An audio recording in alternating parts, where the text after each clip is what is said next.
A'udzubillahiminash-shaytanir-rajim. Bismillahirrahmanirrahim. Dear students of class 11th, अस्सलाम अलैकुम।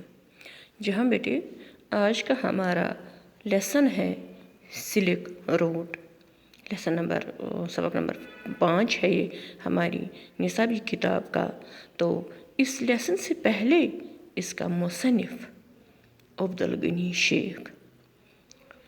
गनी शेख जिन्होंने ये लेसन तसनीफ़ किया है, तो पहले हम इसी मुसन्निफ़ के हालात ज़िंदगी के बारे में थोड़ा बहुत जानकारी हासिल कर लेंगे। जी हाँ बेटे, इस तरह हमारा आज का मौजू है हालात ज़िंदगी अब्दुल गनी शेख अब्दुल गनी के हालात ज़िंदगी।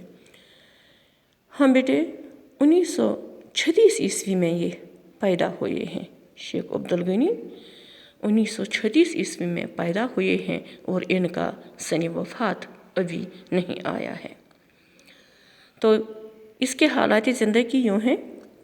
अब्दुल गनी शेख के आबाद अजदाद किसी ज़माने में वादी कश्मीर से तजारत के सिलसिले में, असल में रहने वाले थे कश्मीर के ही, लेकिन तजारत के सिलसिले में वो लद्दाख आ गए थे इनके आबाद अजदाद,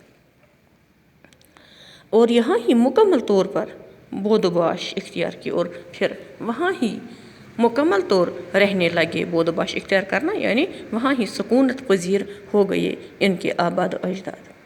तो उर्दू के इस मारूफ अदीब अब्दुल गनी शेख का जन्म 1936 ईस्वी में वहाँ ही लेह लद्दाख में हुआ। इब्तिदाई तालीम के लिए शेख साहब को गवर्नमेंट मिडल स्कूल लेह में दाखिल किया गया। दौरानी तालीम ही मिडल स्कूल लेह का दर्जा हाई स्कूल तक बढ़ा दिया गया। तो इसलिए उन्होंने 10वीं जमात तक इसी स्कूल में तालीम हासिल की, यानी मैट्रिक का इम्तिहान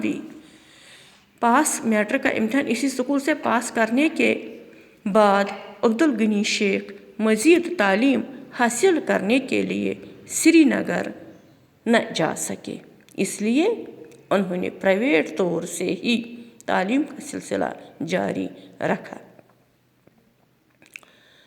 और पहले अदीब फाजिल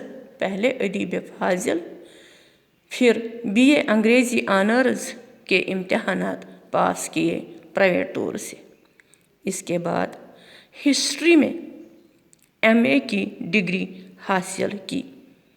तालिब इल्मी के ज़माने से ही उनको तारीख़ से बेहद दिलचस्पी थी तारीख़ के साथ, यानी हिस्ट्री के साथ।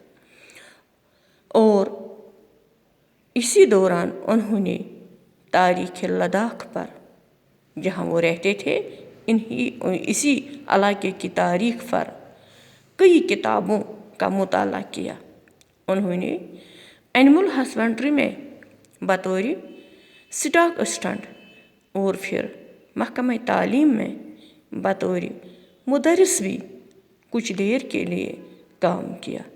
इसके बाद उन्होंने यूनियन पब्लिक सर्विस कमीशन के इंडियन इंफॉर्मेशन सर्विस का इम्तिहान पास किया और प्रेस इंफॉर्मेशन ब्यूरो और फिर ऑल इंडिया रेडियो में अपनी खिदमात अंजाम दें।